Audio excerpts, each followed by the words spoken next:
Starfið í Víðistaðakirkju er nú held ég svona með nokkuð hefðbundnum hætti við horfum til safnaða þjóðkirkjunnar. Það eru messur á sunnudum og sunnudagaskóli og það er boðið upp á síðan starf þar úr hliðin á. Það er starfandi kirkjukór og organisti og tónlistarlíf. Þannig að við erum svona á svipuðu róli og kannski aðrir hvað það varðar. Við höfum líka aðeins verið að breyta upp á nýjungum sem er reyndar í dag en orðið nokkuð svona viðtekið. Fyrir 10 árum síðan þá byrjum við með svokallaða messuþjóna sem eru þá sjálfboðaliðar úr sókninni sem koma og taka þátt í athöfnum kirkjunnar eða guðsþjónustum eða messum og það er þá reynd að finna hlutverk fyrir alla. Já, ég held nú sko, það er nú þannig að starf og verkefni sóknarnefnda felur nú oft í sér sko svona þetta veraldlega stúss. Nú er dæmigerð verkefni en svo vorum við líka með og við höfum haft í gangi nokkuð skeið starf á vegum það sem kallast náttúrulega safnaðaruppbygging. Þetta hefur verið í gangi og við höfum birt núna svona handbók kirkjunnar á netinu hjá okkur sem er þá lýsir þá svolítið því sem það gerir sko, svona gerir sýnilegt sko hvað við erum að gera og svona og þessi þætti sem við höfum að horfa á í þessari náttúrulegu safnaðaruppbyggingu er semst samfélagið í kirkjunni, samskiptin og hvað vorum við að horfa á til meira? Já, það er það sem við horfum til í náttúrulegu safnaðaruppbyggingu, það er semst stefna, skipulag, samskipti og samfélag. Og stefnan er þá rauninni, þá horfum við svolítið til stefnumótunar þjóðkirkjunnar sem er nú búið að vinna mikið starf. Já, sko, Víðistaðasókn sem er þá fyrsta skrefið var til þegar Hafnarfjarðarsókn sem var skipt upp. Í Hafnarfirði voru 2 kirkjur á þessum tíma, þetta er talað 1977, Hafnarfjarðarkirkja og svo Fríkirkjan Hafnarfirði.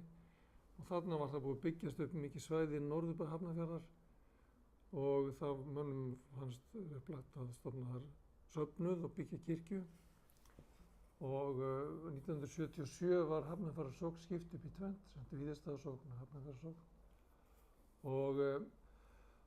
Og þá tók til starfa þessi söfnuður og það var ráðinn prestur og hann var sem starfið fór fyrst fram á Hrafnistu í Hafnarfirði sem þá var nýbúið að taka í notkun.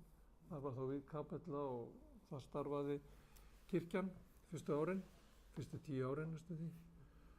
Og síðan var þá ráðist í að taka fyrstu skóflustunga byggingu kirkju þegar menn töldu sig vera komin með fjármagn í það og það var 1981 í apríl. Og síðan tóku þá við 7 ár þar sem var verið að byggja kirkjuna. Þannig að það tók tíma sinn. Hún var síðan vígð þessar mundir fyrir 30 árum, 28. febrúar 1988. Já, ég hugsa nú, sko, ég hef búinn að vera þarna í sóknarnefnd núna í 7-8 ár og það sem mér hefur kannski fundist kannski skemmtilegast er að sjá hvernig starfið hefur verið að þróast. Þetta er náttúrulega safnaðaruppbygging, hvernig við virkjum samfélagið fólkið í sókninni til þess að taka þátt. Þetta sé ekki bara eitthvað sem að presturinn stendur prívat í og hann mætir í vinnuna og afgreiðir, heldur þetta eitthvað spurningum að búa til eitthvað sem að fólk vil sækja í og finni sínum andlegu þörfum fullnægt. Þannig að mér finnst við verið rétt að leið þar og það finnst mér jákvæmt. Já, við erum nú með sko sunnudagaskóla og æskulýðsstarf, við erum ekki með unglingastarf eins og staðan er. Við erum því miður að skera niður eins og fleiri stofnanir þjóðkirkjunnar, þá var töluverður samdráttur í okkar tekjum í kjölfar efnahagshrunsins hérna 2008, þannig að þá var mikill samdráttur á tekjum. Þannig að við þurftum að endurskipuleggja og eitt af sem við þurftum að sleppa er unglingastarf til dæmis. En við erum með barnastarf og vonumst nú til þess að sjá það vaxa og eflast og verða síðan að öflugu unglingastarfi. Og þannig að það er í svona í góðum farvegi. Varðandi starf eldri borgara þá er mjög öflugt starf eldri borgara í Hafnarfirði. Mjög virk starfsemi. og við höfum allan sem sé, höfum ekki farið í þann vettvang öðru sem að vera rauninni með þessar, við erum með kyrrðastundir, við erum alltaf með mestur og guðsþjónustur og við erum með svona fleiri, hvað segja, viðburðir sem að fólk getur sótt öllum aldri. Það nú tilhengin svo, þetta nú frekar eldra fólk sem sækir kirkjuna heldur en yngra. Þannig að við erum kannski stödd þar, sko. Jú, það var nú ánægjulegt að fyrsta lagi myndist nú presturinn á það, séra Bragi, í sínum svona það setti, eða opnaði athöfnina, svo má segja, að hann myndist nú á það að í kirkjukórnum eru 3 félagar sem hafa verið frá upphæfi, sem þá komið nánast 40 ár, ennþá og silkimjúkur tenor og fínir altar, þannig að það ekkert kvart yfir því. En síðan voru þarna, hefur líka verið starfandi systurfélag landskeið, næstu 40 ár líka.